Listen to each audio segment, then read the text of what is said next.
রোদে শুকানোর ঝামেলা ছাড়া ছোট বড় সকলেরই ভীষণ পছন্দের ম্যাঙ্গো বার কম খরচে একদম দোকানের মতো বাড়িতেই বানিয়ে নিলাম খুব সহজেই। আর এভাবে ম্যাঙ্গো বারটা বানিয়ে আপনারা চাইলে বছর জুড়ে সংরক্ষণ করে খেতে পারবেন। পাকা আমের আমসত্ত্ব তৈরি করার জন্য আমি এখানে নিয়েছি 1.5 কেজি পরিমাণ পাকা আম। আর আমগুলোকে প্রথমে ধুয়ে নিয়ে আমি খোসা ছাড়িয়ে তারপর এগুলোকে টুকরো করে কেটে নিয়েছি। এখন ব্লেন্ডারে এগুলোকে পানি ছাড়া একদম মসৃণ করে ব্লেন্ড করে নিব।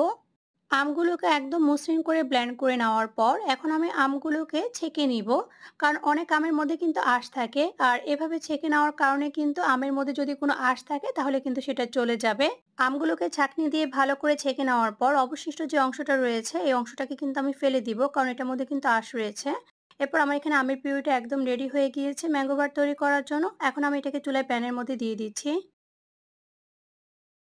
এরপর দিয়ে দিচ্ছি এখানে হাফ কাপ পরিমাণ চিনি। তবে আপনারা এখানে আমের মিষ্টির উপর নির্ভর করে মিষ্টির পরিমাণটা বাড়িয়ে অথবা কমিয়ে নিতে পারবেন। এখন চিনিটাকে আমের পিউরির সঙ্গে ভালো করে মিশিয়ে নিয়ে আমি এর মধ্যে দিয়ে দিচ্ছি স্বাদ মতো লবণ, দিয়ে দিচ্ছি সামান্য বিট লবণ। বিট লবণটা অপশনাল, আপনাদের হাতের কাছে থাকলে দিবেন আর না হলে বাদ দিবেন। তবে বিট লবণটা দিলে ম্যাঙ্গো বারের টেস্টটা খেতে বেশি ভালো লাগে। এখন আমি লবণ আর বিট লবণটাকে ভালো করে মিশিয়ে নিয়ে এটাকে অনবরত জাল করে যাব। তা না হলে দেখা যাবে নিচে থেকে আমের পিউরিটা লেগে যাবে, আর তখন কিন্তু আর ম্যাঙ্গো বারের টেস্টটা খেতে ভালো লাগবে না। তাই যখনই আমসত্ত্বটা তৈরি করবেন তখনই কিন্তু আমের এই মিশ্রণটাকে দাঁড়িয়ে থেকে তারপরে ধৈর্য সহকারে তৈরি করে নেওয়ার চেষ্টা করবেন।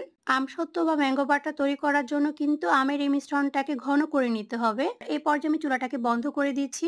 আর এখানে একটা সিলভারের প্লেট নিয়ে নিয়েছি আমি আমসত্ত্বটাকে সেট করার জন্য। আর এর আগে আমি এখানে একটু তেল ব্রাশ করে নিচ্ছি, এতে করে আমসত্ত্বটা উঠানোর সময় অনেক সহজে উঠে আসবে। এখন আমি আমসত্ত্বর মিশ্রণটাকে প্লেটের মধ্যে ঢেলে নিচ্ছি।